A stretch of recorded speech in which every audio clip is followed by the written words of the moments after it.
What's going on, everyone? Thank you for joining us for another episode of the Bleed Lows podcast. The Dodgers are on a 5-game win streak. Roki has his best outing of the season. And with more pitchers on the IL, what does this mean for our rotation? All that and more coming up next.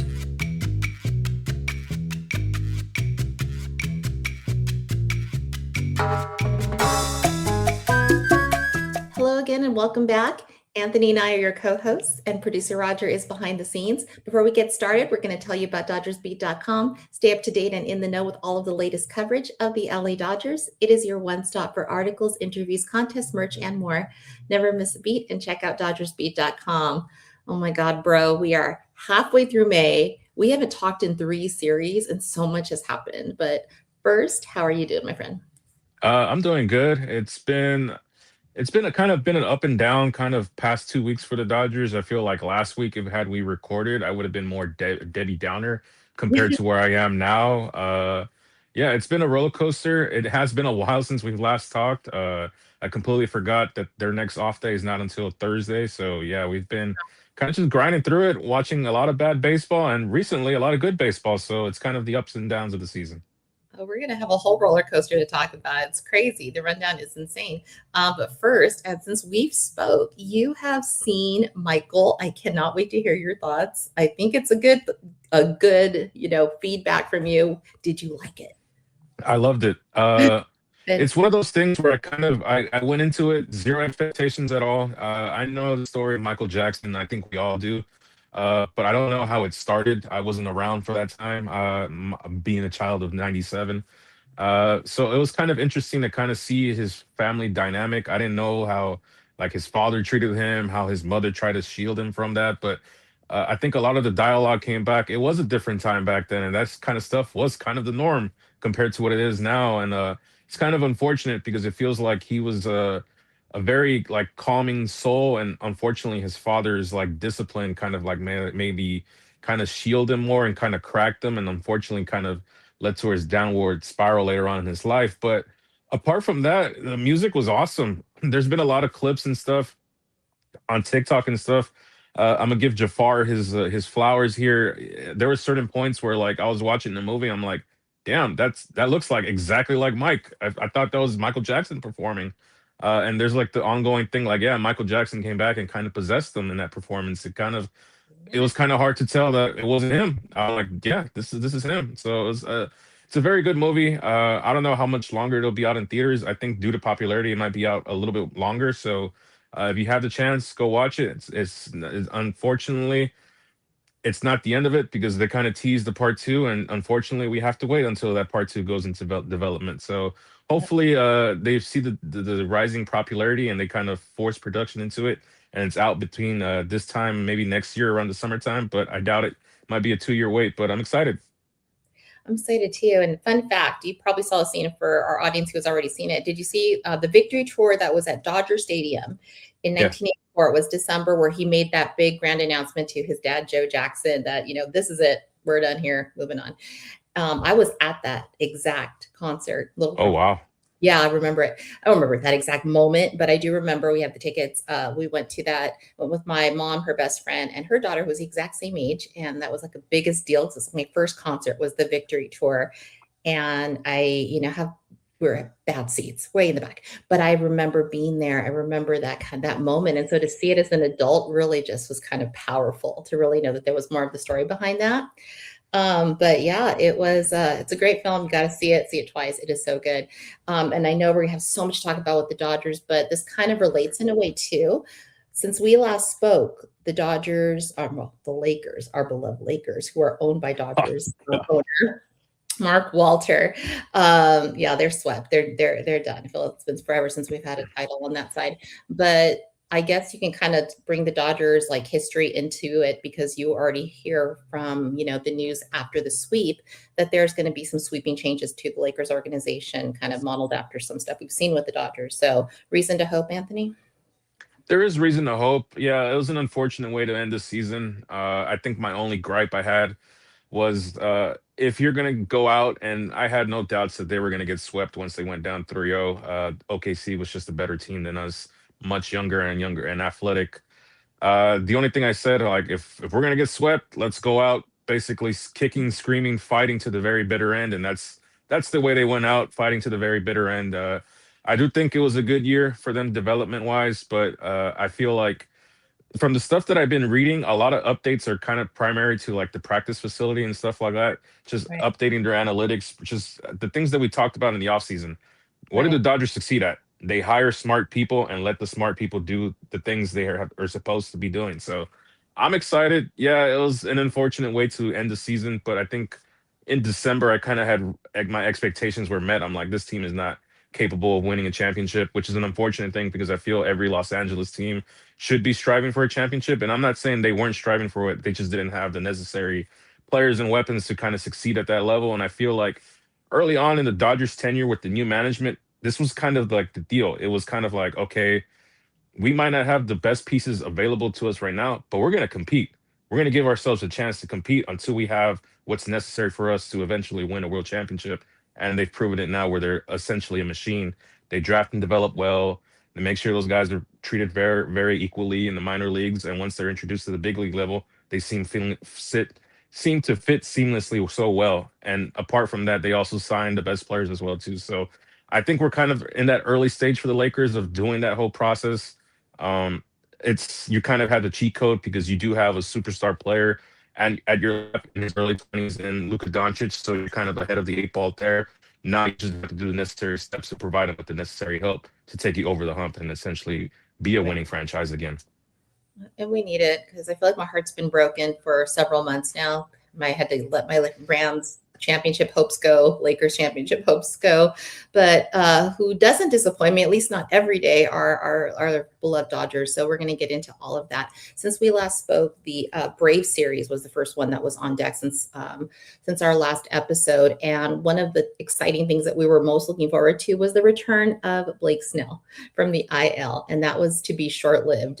He did an outing, I believe, on his bobblehead night. That's when he came out, and we hoped he would look sharp, but it was the opposite. In 3 innings pitched, he had 6 hits, 5 earned runs, 2 walks, and 5 strikeouts. And since then, we've come to learn that he has loose bodies in his left elbow. Loose bodies is the theme of the season, apparently. And so he's going to have surgery this coming Tuesday, keeping Dr. Neil Elatrach in business. So talk to me about Blake Snell. I think the belief is that he won't be gone the entire season. We're looking at a 2 to 3 month estimate. And so hoping to get him back by playoff time. What do you think? Yeah, it's unfortunate news. I kind of was gonna bypass the start and be like, okay, first start back, kind of let's not make a big deal of it. He looked really, really rusty. Hopefully, his next start, it was supposed to be against the Angels, was he'll look much better, like the Snell of old, like the guy who dominated in the postseason. And that news is very unfortunate. Thankfully, it's not season ending, so it's gonna be something that he's gonna be able to rehab and contribute to us towards the end of the year. But for me, it's very disappointing because the whole purpose of slow playing him was to avoid an injury, and it feels like at the very first obstacle, he's hurt again, and now we don't know if he's going to be able to return the same player that he was prior to the injury or not. The same, we're kind of hoping the same way with an Edwin Diaz. I know we'll get into his other allegations later on in the show, but it's unfortunate. But again, it gives opportunities for young players to step up, and today, no other young player stepped up than Roki Sasaki. He became the person that we've kind of been inching and hoping he'd become, and he dominated today. But it's an unfortunate injury for Snell, especially considering that he worked so hard rehabbing and rehabbing and rehabbing just to make it back to the team. And he's basically going back to that same cycle of going back to Arizona with the training staff there, rehabbing this injury, and just back to square one, basically. So it sucks. Our rotation takes a very, very big hit because we still don't know any uncertainty with Tyler Glass now going forward. And it's kind of gone back to the Dodgers of old, bullpen games. We've had a few bullpen games the past couple weeks, and the vaunted Dodger rotation of like superstar to superstar, we're now down to like 4 or 5 guys basically. That's a 3-man rotation. Yeah. But yeah, they didn't look sharp against the Braves. It was a total cool off. Mother's Day was just a heartbreak. We had it on at my sister's place, and Ohtani went 0 for 4. I mean, you had, I think, Robleski. We love Robleski, but he had his worst outing of the season on last Sunday.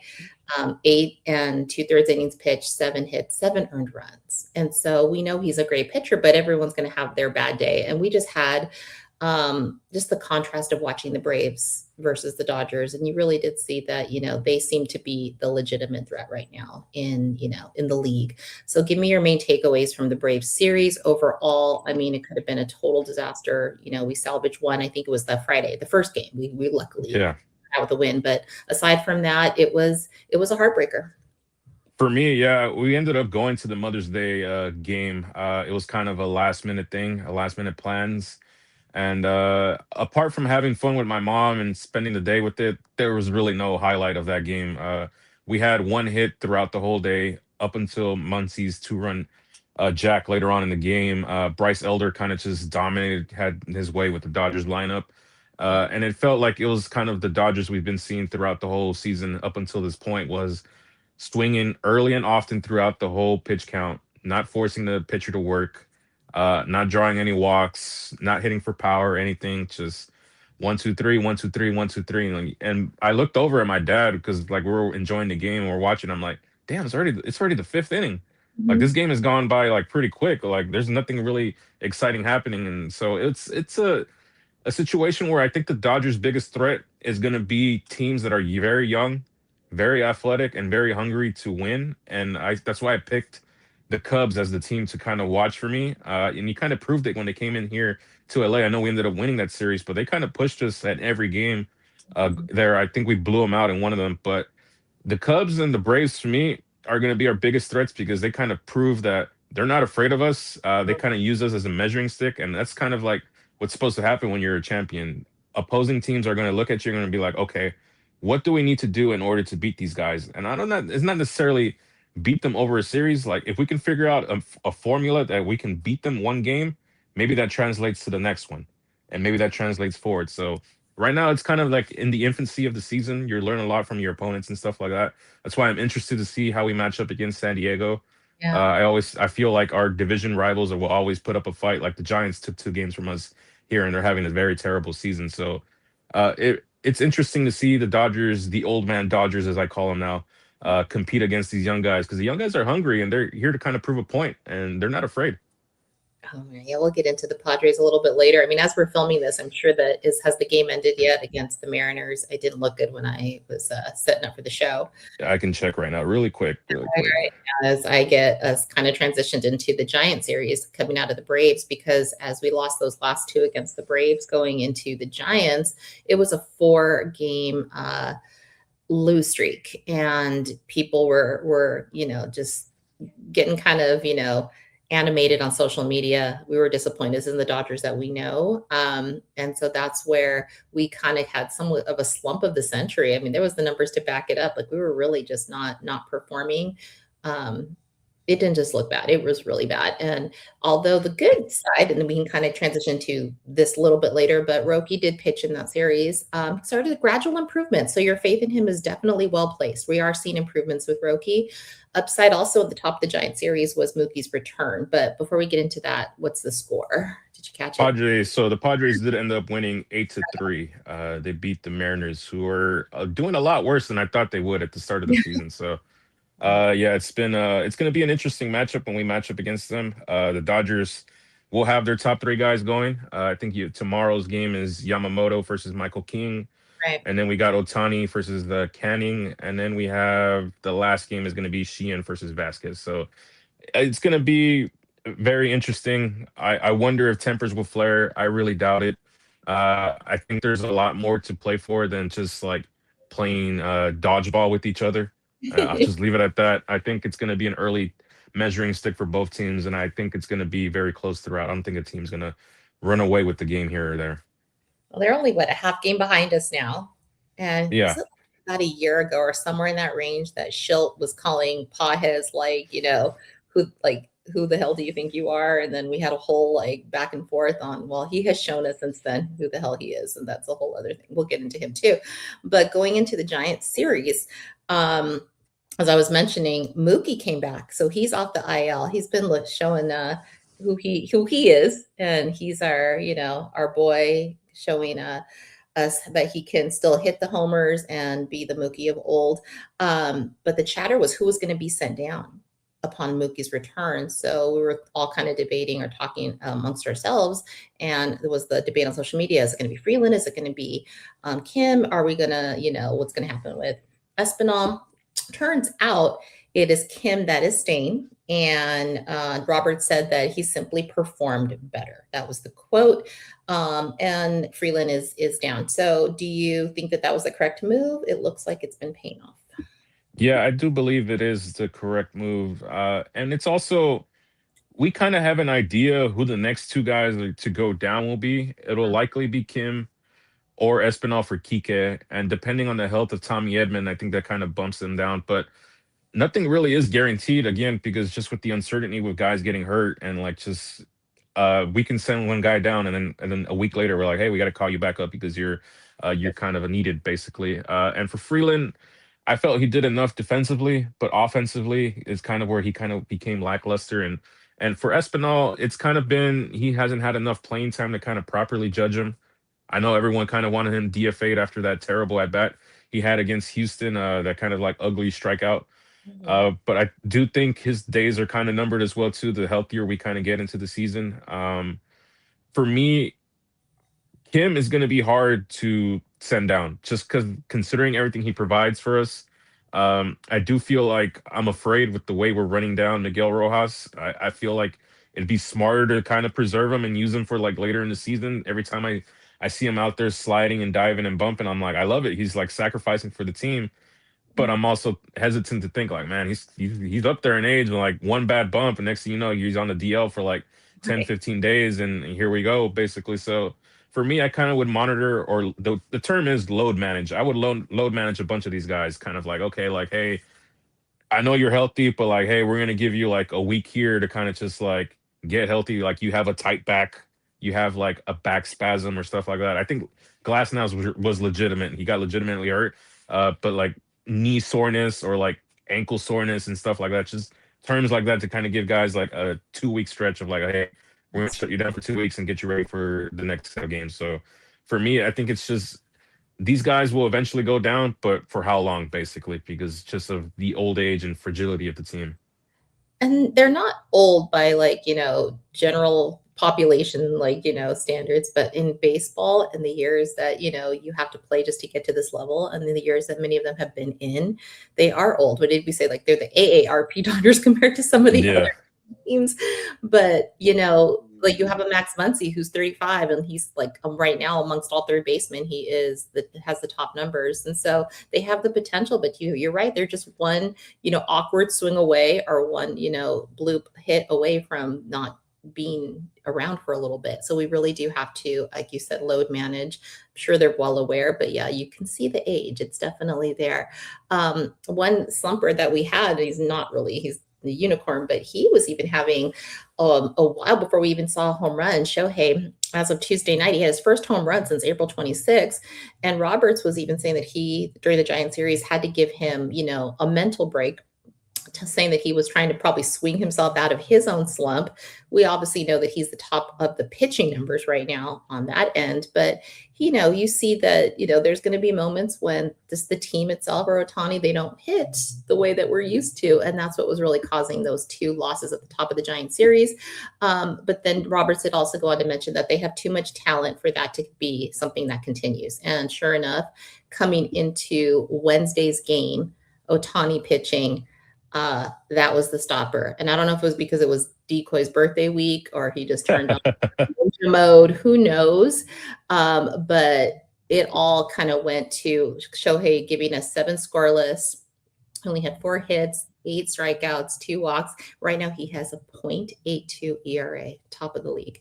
And this is reminding everyone why we had those gold jerseys to begin with. So going to the last 2 games, which we had Ohtani pitching, and I believe we had, let me see, was it the last one? Was it Shan? To look. Yeah. Shan, yeah. So give me your take overall on the Giants roller coaster of a series, the downs and the ups. So the downs, it's just it's going to be offensively. It feels like it's every series that we have going forward. It's going to be like, did the offense show up or did they not? The Angels series is a good barometer of what the offense is capable of doing, where they just walk these boys down and didn't give them a chance to breathe and stuff like that. I think they put up a total of probably 20 plus runs compared to the Angels, like 3 runs over the whole 3 game stretch here over the Freeway Series. So for me, that's the down part. Just playing down. I don't even know if it's playing down to the competition or just not showing up at all, not playing at all. And for me, the ups again, Shohei. I feel like he's really, really aiming for this Cy Young award. It's a Yeah. shame that Yamamoto's probably had a really rough stretch of it here. The last 3 games of his haven't really been up to his standards. He said it himself, like he feels good. It's just the results aren't paying off for him right now. So maybe early on in this season, Shohei's kind of the guy who has to carry the rotation while the rest of these guys kind of find their rhythm and stuff. And in the second half, that's when you kind of like, okay, how does Shohei's numbers compare to a Christopher Sanchez, to a Paul Skeens, and to the rest of these other guys kind of competing for that Cy Young?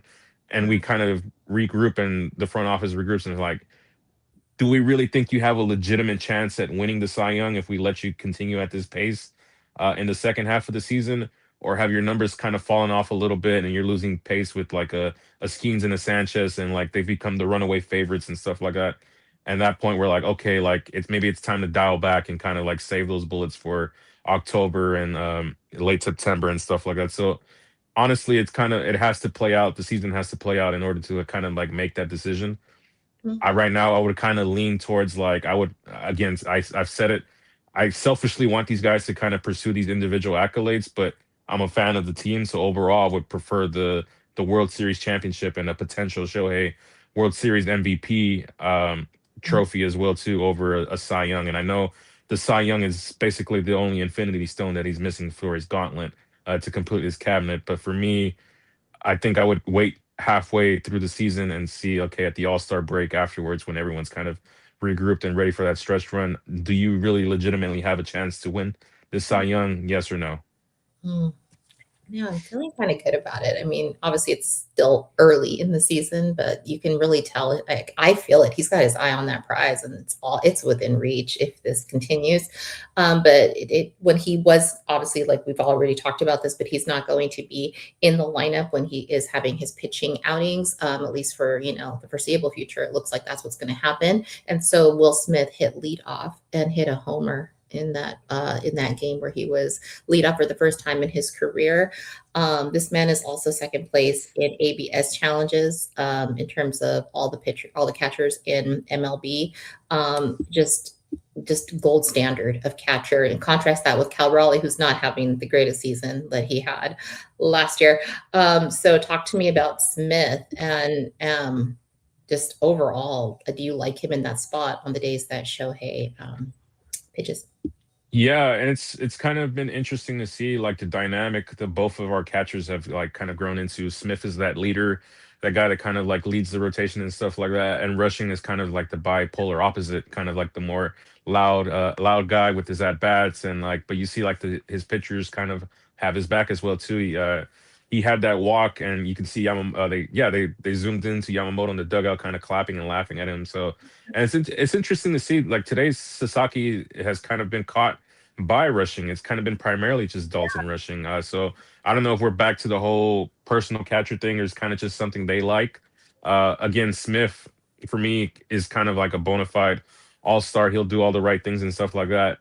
The ABS challenges have it's a little bit of like it's been awesome to see Will Smith be so consistently good, but on the vice versa, it's kind of been frustrating to see like the Dodgers hitters be so very, very bad at challenging pitches and stuff. And sometimes it comes down to late in game, they're like hesitant to like challenge. And it's obvious to us because we have the little Yeah, rectangle there, and we see like, hey, that's a ball, challenge that. But you see our guys kind of second guess it, yeah. and then the moment's over, you can't challenge it no more. You have to live with the result, and it's usually a bad result. So maybe in the playoffs it switches. Like, hey, like if you really think it's like a ball, like switch it. But I know their primary, they Mhm. discussed it. Their primary goal is to have those 2 challenges late in the games for basically Will or Dalton to use. Basically, it's kind of their own description, but it's frustrating to see it up there, especially like late in games and like we're chasing runs and like every strike and ball counts at this point. I would be interested if they kind of switch their philosophy late in the season or even in the postseason. Hopefully, because yeah, we're not anywhere. Ironically, the only one on the list of anywhere in like the top 10 of ABS challenges, you're going to laugh at this, but it's actually Teo. He's the only Dodger that actually has had the Yeah, most. yeah. That's weird. Because yeah, Teo's defense is something to be more to be desired there, but we'll get to that later. But someone that really was impressive during the Giant series, and thank God he is because we don't have Diaz right now. Tanner Scott has been shutting the door in his last 7 appearances going into the Giant series. He has been straight nails, 1 or fewer hits, no earned runs. He has a 1.47 ERA on the season going into the Angel series. He is not the Tanner Scott of 2025. Anthony, are we so impressed? Yeah, I am. I think we came to the agreement in the offseason when we were talking with Cody. Mm-hmm. It's just kind of whatever happened last year, just throw it away. It was a bad season. It sucked because it felt like it just snowballed. It kept snowballing and snowballing and snowballing to the point where he wasn't even on the postseason roster to kind of help us. I know he had that injury and had to had surgery on it, but for us, it's a weapon now. It's a guy that I see come out late in that bullpen. I'm like, I trust him. Like Yeah. he's got this, and it's kind of been very, very effective. And I mean, for the most part, it's not even just him; it's most of our bullpen. They've been very, very awesome with these bullpen games as well. I feel like every guy's kind of stepped up. Tanner Scott specifically has stepped up back into that closer role, and it's kind of been being asked to do what's needed. It's kind of like you have to kind of hold the lines until Edwin Diaz gets back healthy or Evan Phillips gets back healthy and he starts throwing. So right now, it's kind of just like it's good that his confidence is up because in a situation late in the season, when I see him come out the bullpen, I'm like, yeah, he's got it. Yeah. This is his inning. Whether it's a fireman situation, he has to get a guy out with 2 guys in running and scoring position, or he has a clean inning and he's like, okay, the 8th inning is his. Like, let's ride, basically. So, it's a good thing. Bullpens are so volatile. Yeah. One year a bullpen can be like the elite of the elite and the next year they can all stink and you're looking for options and stuff like that. I think every major league team, if you see them in the trade deadline, the 2 things they prioritize the most, starting pitching and bullpen help. Everyone loves their bullpens until it's late at night and you start getting cold shivers about who you realistically have as options, whether it's guys in your bullpen now or guys potentially in AAA and stuff like that. So I feel like this Dodger bullpen is not going to be the bullpen that we see late in September and late into October. I mean, if I told you in the World Series that we would have Edgardo Enriquez and Will Klein in our bullpen for that stretch run, would you have believed me in like I don't know May of last year? No, you're right. We do not know what's going to happen in the second half of the season. We are no stranger to the fact that our roster is ever changing day to day. We simply don't know what's going to happen next week or even tomorrow, but we need to see a resurgence of that. I guess your famed bullpen dog meter. I guess maybe post All-Star break and see kind of where we are and what your takes are on who we can trust and who is like, oh, no way. So looking forward to that. But as to kind of close out the Giant series, I guess per Elias Sports, with the 2 wins that the Giants did have over the Dodgers, they now lead the Dodgers in head-to-head regular season wins. They have 1292. We have 1291 with 19 ties. So they're just a tick ahead of us, but more games to be played. What did kind of raise my eyebrows and the eyebrows of social media were in our outfield, the Giants decided to get a little zesty with their celebrations and they one Yeah. time only celebration because they were told not to do it again. But they decided to get a little X-rated. Anthony, what were they thinking? They've been taking notes from the Dodgers. I mean, the Dodgers have had some very, very, I Yeah. wouldn't say controversial, but I think zesty is the way to put it. Yeah. Some zesty celebrations. I mean, for me, I took it as the boys were being boys. The Giants. Uh, I I'm like I played baseball. We've had all sorts of celebrations and stuff like that.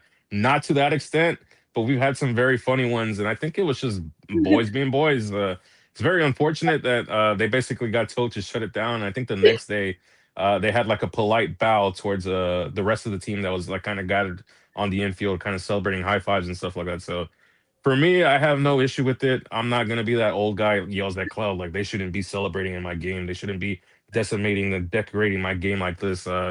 For me, I really didn't care. I was more upset we lost the game. That's where my feelings were like, I can't believe we lost to them. When I saw the celebration, actually like it helped me like stop thinking about losing the game. I thought like this is hilarious. Like there's no point in being upset about this. And like for me, celebrations. This is not like celebrations in all sorts of sports get kind of like freaky from time to time. I mean, no better example than Kike Hernandez. How many times have we seen him celebrate in the postseason? The clips from inside the dugout, the clips from inside the clubhouse when they're celebrating with champagne and stuff like that. So it can get X-rated to a point. That's not really X-rated. I consider that R-rated. Oh, So for me, I'm like, okay, if you guys are gonna celebrate, just celebrate. As long as they're not showing up the other team, which they weren't really doing. So I think if anything, I got a good laugh from a lot of baseball fans everywhere, and from a lot of players as well too. A lot of players were kind of just dying at that celebration. they're trying to take her zesty crown. I mean, I'm not mad at them, but I think the ban, so to speak, is, I guess, there were people that were like, it's a little too much. There's kids in the crowd, and I guess parents don't want to have the birds and the bees talks with their children if they take them to a game.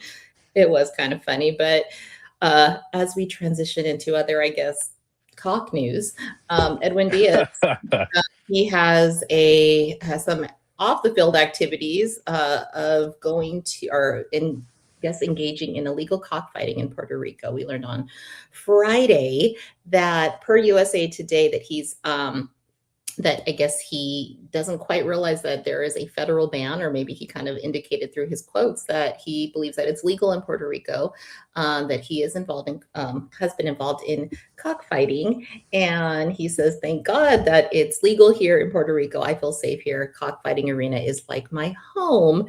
There have been appeals to this in Puerto Rico, but it is, by all intents and purposes, it's illegal. And now he's connected to it. And all I could think of was Andrew Friedman probably had to take a shot of bourbon because, when he heard that news. Talk to me, Anthony. What is going on? Make sense of our Dodgers pitching and our pitchers. When I first read this news, I think it was like this has to be a fake graphic because the graphic insane it was insane on its own. Uh, and then I saw a few other like reputable sources kind of like report. I'm like, oh, there's actually some credence to this. This Yeah, wasn't a fake graphic that I saw. For me, in all honesty, it's a messed up situation. Animal fighting, whether it's dog fighting or cocks right. at this point, roosters.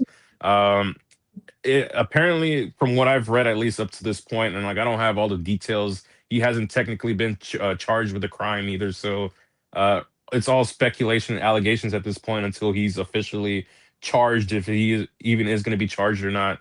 I actually saw a graphic of him as well too. Like he's being advertised, like he shows up to these events, and it doesn't help that he's in full like Dodger uniform. That kind of sets him off. So it's a bad look overall, just because he has the Dodgers the brand on him, basically.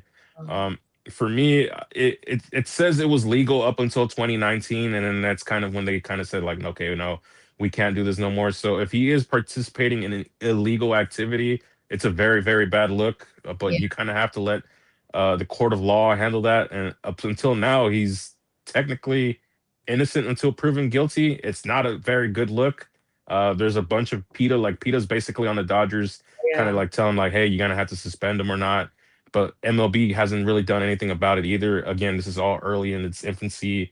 It's all allegations at this point until proven true, but it doesn't help that there's multiple interviews of him kind of like engaging in this and stuff like that, kind of like gassing it up at this point, saying like, yeah, like I can't be anywhere else apart from like this arena and stuff like that. He said he's addicted to it basically, so it's like a gambling addiction, which is not a good thing either. So I mean, up until now, until there's further information, that's basically all I'll say. He hasn't been charged with the crime. It's definitely not a good look, and it's definitely not something the Dodgers want to be associated with it. That's a very bad look, but it's also something that's very, very common in Latin America, unfortunately, in a lot of small ranches and stuff like that. It's still a very common practice, whether it's legal, illegal, it doesn't really matter what does matter, but people are still going to do it regardless of, unfortunately, whether there's rules against it or there's not rules against it. So hopefully, hopefully I'm on his side right now that he gets cleared of this and it's kind of just like a blip in the mirror. But unfortunately, a lot of the stuff is kind of trending that there might be some action taken here. I don't know. It's either, if I read it correctly, it's like jail time or a hefty fine, and I think it's kind of going to be more of a hefty fine. I really doubt they'll have jail time for him. I mean, at minimum, there's going to be protests the day that whenever he does come back and he is going to be pitching again, at Dodger Stadium. And it just kind of with the history that we've had with some activities of our Dodgers pitchers in the past, you have Bauer, you've got, Urias, it's just kind of one thing after another. And we just kind of, the Dodgers really kind of spend time when they bring players on. Do you fit into our culture? And then these things kind of tend to come up after we've already, set them in place. And how could we have known? But now, it doesn't look good. I'm hoping that it all comes out, okay, but it wasn't. Yeah.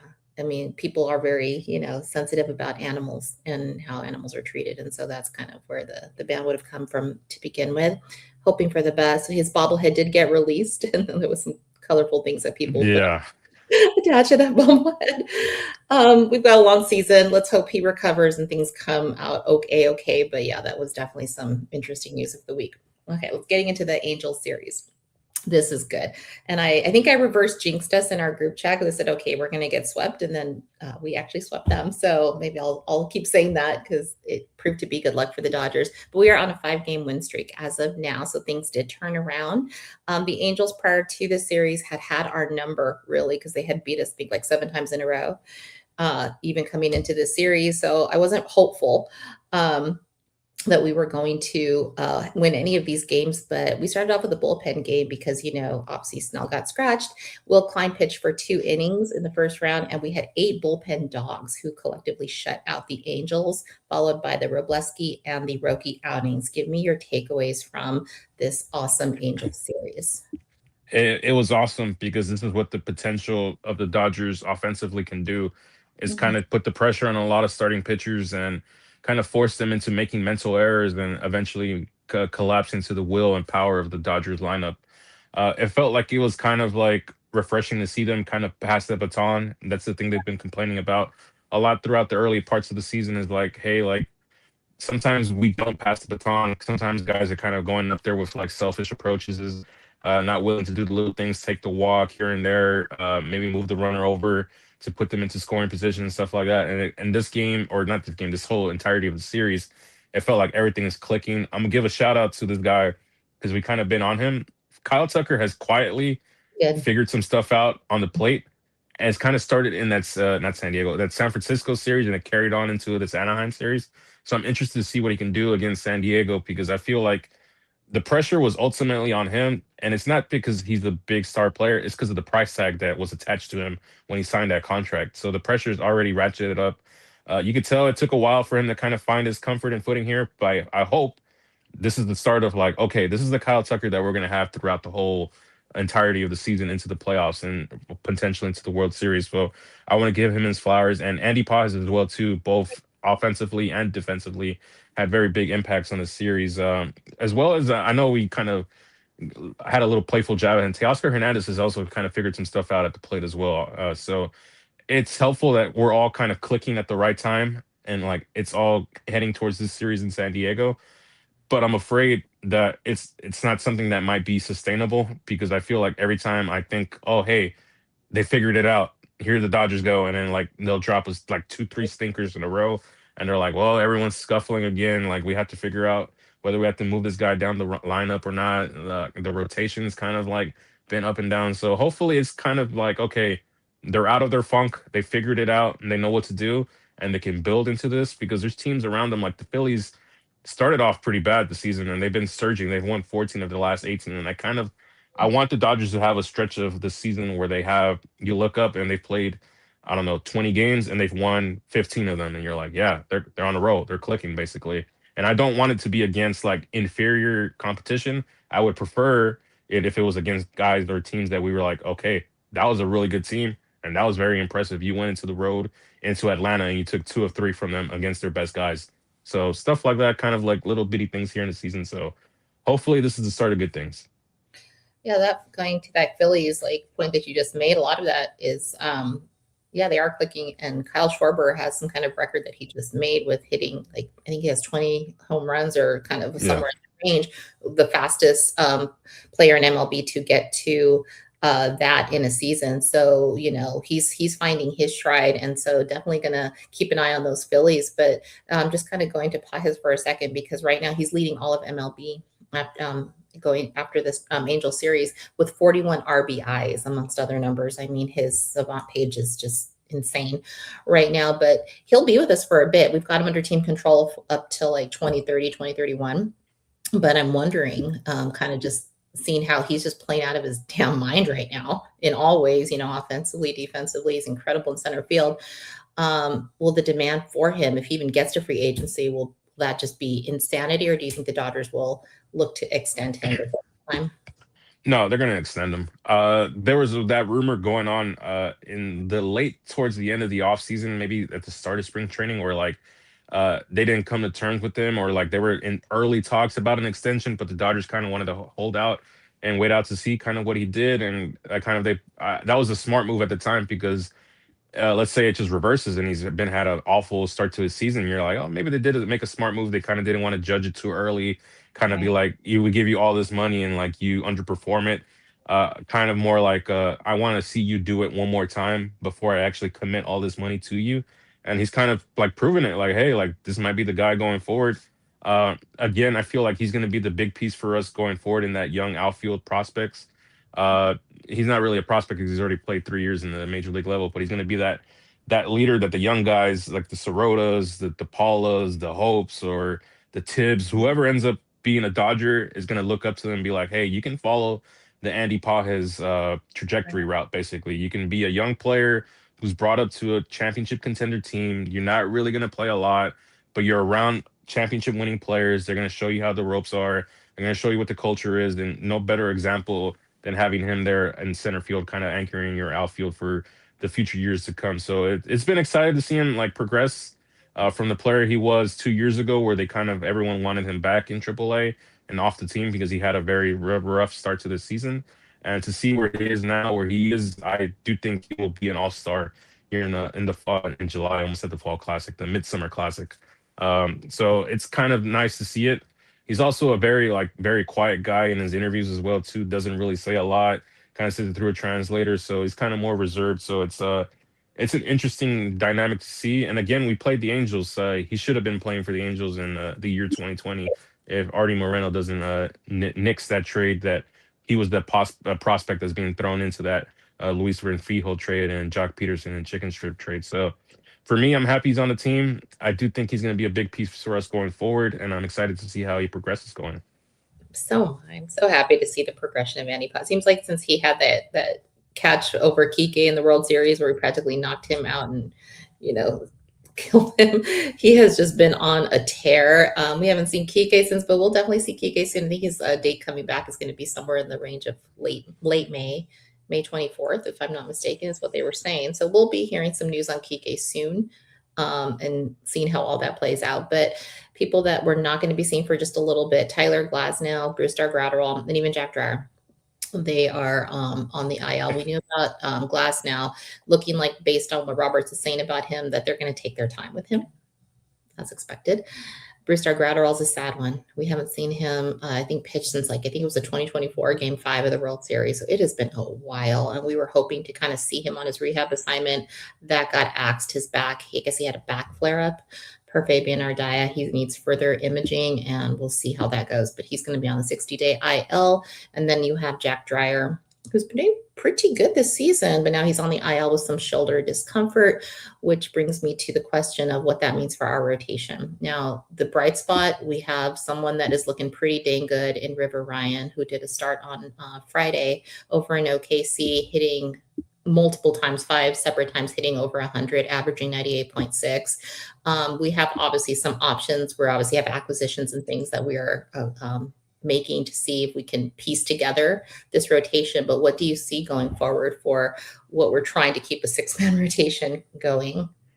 Yeah, for me, at least at the minimum, Roki has earned another start. Coming off this one he just built off with the Angels, you see the progression has kind of been there very slowly, but you see the end product. You can see what the end product can be, which was today. Yeah. For me, Robleski has also earned another start. So has Sheehan, and like the top three of our rotation is kind of be etched in stone right now. It's like Shohei, Yoshi, and we kind of just go from there. The bullpen ones are the scary injuries for me. Again, Jack Dreyer, shoulder discomfort, so vague. You just don't know. Like, Yeah. is he just feeling like something in his shoulder? It would be, or he can just rest for 15 days. Like, hey, he's fine. He just felt something when he was like warming up. Or again, shoulder inflammation. Now you don't know. Now he's going to be out for an extended period of time. The Grotto one sucks. It sucks a lot because I do think this is his last year under contract with us. He's going into a contract year. He was extremely healthy for so many years, and these last 2 years, it feels like it's kind of again snowballed in the negative way. Whether it was the back, the shoulder, he had his hamstring injury where we thought we lost him for that 24 season, and he kind of was able to recover and provide for us and stuff like that. So there's it's just another again a guy where you thought like, oh, he's on the mend. He went to AAA with Kike. They were both going to that rehab assignment together, and the end goal was that both of them would probably end up getting activated, if not maybe Kike at first, then Gradual right after. So for us, it's a very unfortunate injury. Uh, I feel like it's more of a mental thing now at this point. Another obstacle you have to kind of get through, more than physically.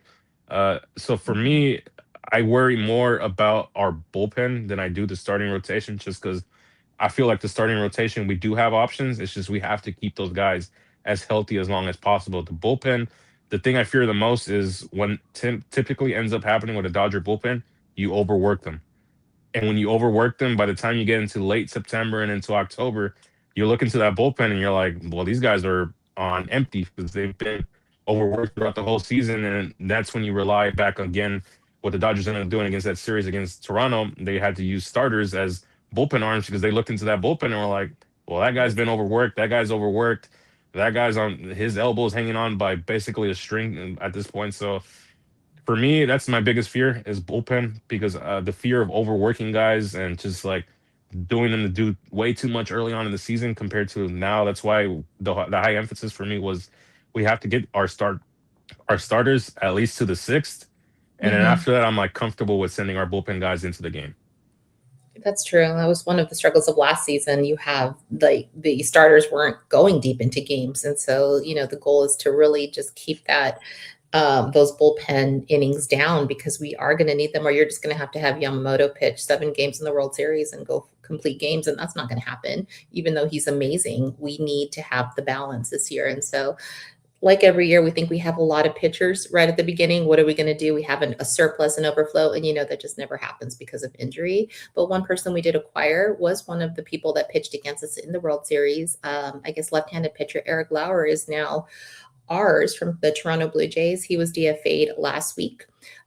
He's only made 6 starts this season. He has a 6.69 ERA, but last year, over 104 plus innings, he had a 3.18 ERA, and they called him the Dodger Killer because he pitched 5 2/3 scoreless against us in the World Series overall.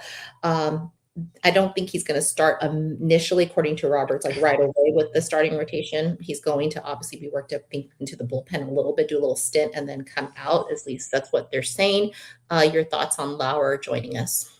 Yeah, and this is typical of the Dodgers, whether it's the offseason or the regular season. They're going to find guys to kind of fill in the roles for our guys to get kind of healthy.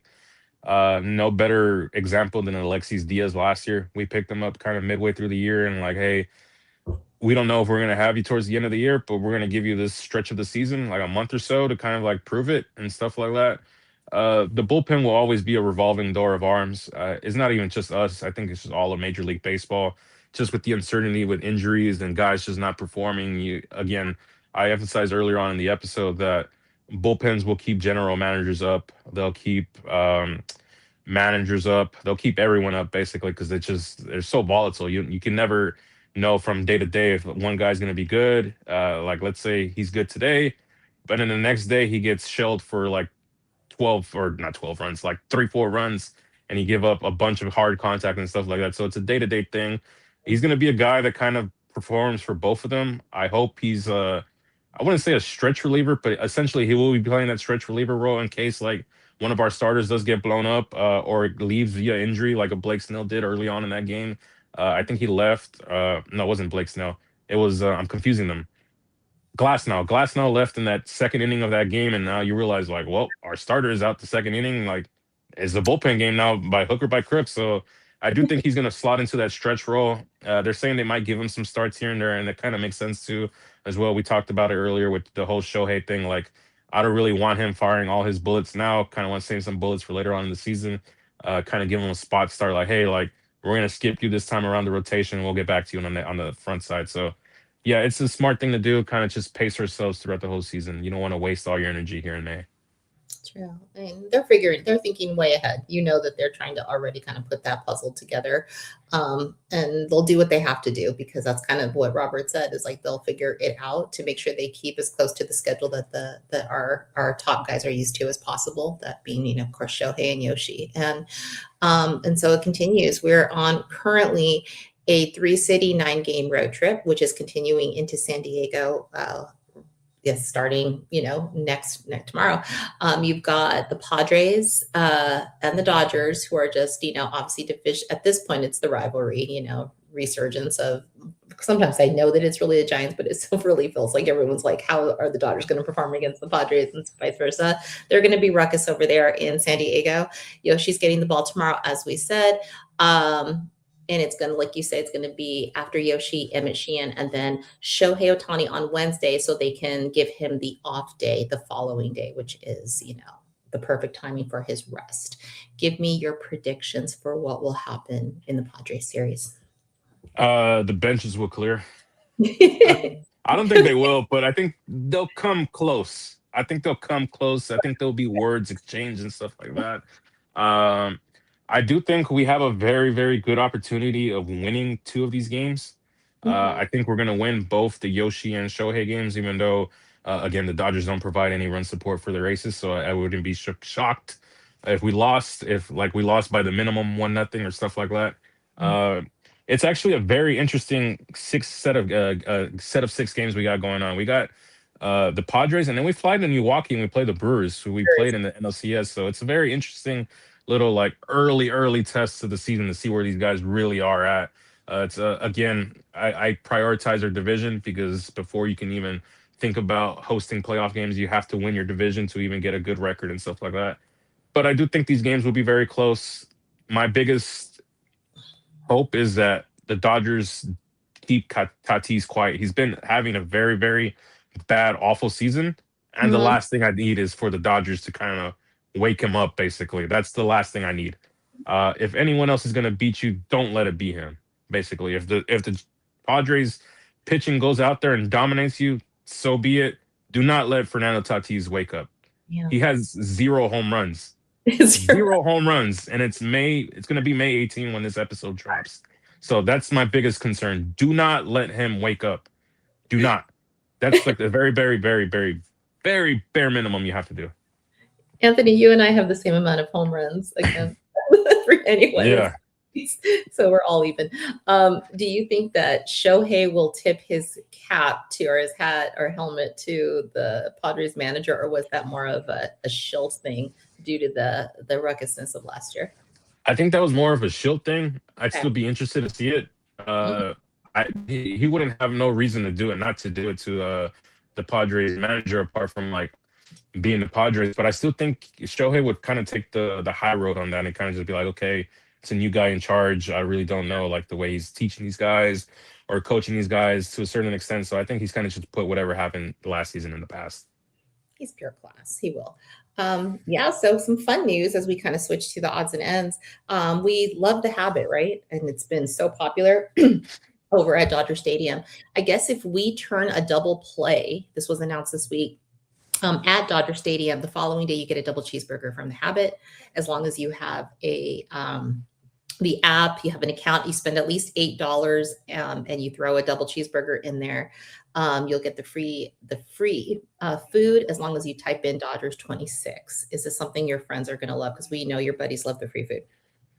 I think they will, but I think they're more fans of the Panda Box, just because the Panda Box, you get an actual plate and stuff like that compared to the burger and stuff like that. So I don't know. I got to talk to and wait to see what they come back. They're currently in Vegas for EDC, so maybe when they come back, I'll have that conversation with them. But for the meantime, I think the Panda Box, I think, is the far superior deal. I think that any of these teams provide in all of LA, basically. I love the Panda Box. I can't even tell you how many times I've done that already this season. We were so excited for it. It's gone up $1, but still a great deal when you type it in and get it the next day. Unfortunately, I got it wrong. We drove all the way to Panda. And after the first win against the Angels, we were already there. We'd like order from the parking lot and then we go in because it's usually ready within a few minutes and you just walk in and pick it up. And it wasn't working. We're all pissed off. We're like, why is it not working? Why is it not working? It was Angel Stadium. My dumb self forgot it's still LA, but was Dodgers. So I'm gonna love the habit because we actually do love that in my family. And some other cool news just to kind of close it out. Congrats to Will and Kara Smith. I guess they're gonna have another baby. So awesome for them. So congratulations. And that brings us to the final thoughts. Anthony. So my final thoughts, I'm actually going to go a little bit on a personal note. So my sister, she will be graduating on Friday from Cerritos College. I know she doesn't, she has bigger plans in mind because she is going to go into a nursing program. So she says she doesn't really want to like celebrate this too hard. But I think in life, whether you're graduating from high school, any kind of college, if you proceed going forward, any type of school, my hat's off to you. I went to CSUN for 7 years, 8 years actually, because COVID screwed me over for 2 of them. It took forever, but there was no better feeling in the world when I walked across that stage and I heard my name and I heard my family. It like brought me to like tears basically. So I'm excited for her. She has a long journey ahead. That's why she's trying to keep her Mamba mentality, kind of keep her eye on the bigger prize, which is being a nurse. But I couldn't be more prouder to like see her goals basically coming accomplished and stuff like that. And to anyone that's still like proceeding in school, the biggest piece of advice that I can give them as an old man, as a lot of people say, even though I'm 28, if you feel like you're running out of time, you're not. A lot of people don't have this life stuff figured out. I'm still learning as I go. And I would say the biggest thing that I've learned is always live in the moment. Don't try to plan for things ahead, like years in ahead. Just live for every day, basically live in the moment, whether it's like hanging out with friends or going to school and stuff like that. Just live in the moment and be present all the time. So that's my little closure here to end the show. I know I'm going to echo that because this week actually college was a big theme in our family. My sister actually works for she works in PR for the Keck School of Medicine. So she was invited to the USC graduation on Saturday for the Keck School of Medicine graduates. And so we got to see kind of behind the scenes. She sent us the link and showed us all the videos. And it kind of woke up my desire to go back and get my doctorate. I have a master's. I kind of got it late. I got it into my 40s and had done a master's at CSUN when I was in my 20s in public relations, but I didn't stay in it. I ended up going into teaching. So when you say like it's never too late, I stayed in school for so long, and every degree has been worth it, even though there was nights when I wondered is this ever going to pay off? And I will tell you that congrats to your sister and to anyone who is doing it, like you say, Anthony, because it is worth it. And it is something that you just feel so proud when you do walk across that stage. And it does open doors that, maybe you don't see it in the moment, but it does. So big shout out to her because it is just one of the greatest feelings I've ever had. And so I'm really, really proud of her and anyone who is graduating. So yay for that. But yeah, with that brings us to the end of our show. So definitely don't forget to check out all of the great behind the scenes footage that we're going to have this week on the Bleed Lows Podcast Network on YouTube. And of course, don't forget to check out all of the articles from Steve and Cody on DodgersBeat.com throughout the week. People are going to be working behind the scenes for these great series against the Padres and the Brewers. And we're going to be here to talk all about it after the series. Perhaps on the off day, we'll let you know. But don't forget to check out our handles. You can find me, Drea, on Instagram and X at Ravine Queen 1958. You can find Anthony on Instagram and X at Anthony Acosta _. And until the next big thing happens, let's go Dodgers.